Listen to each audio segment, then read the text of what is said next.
Sizda ham xuddi shunday holat bo'lganmi? Shoshayotgan bo'lsangiz, hamma narsani hisob-kitob qilgan bo'lsangiz-u, lekin birdan tirbandlik boshlanib to'xtashga to'g'ri keladi.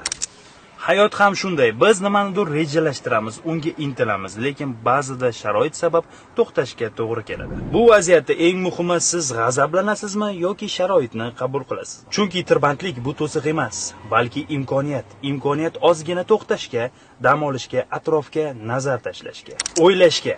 Balki tezroq yurganingizda oldinda qandaydir xavf-xatar sizni kutib turgan bo'lgandacha. Har bir kechikish bu yo'lning oxiri emas, bu bir belgi.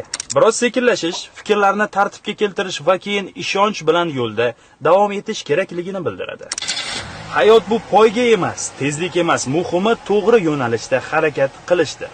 Bunday vaziyatlarda siz qanday harakat qilasiz? Obuna bo'ling, biz bu yerda haqiqatdan ham muhim masalalarni gaplashamiz.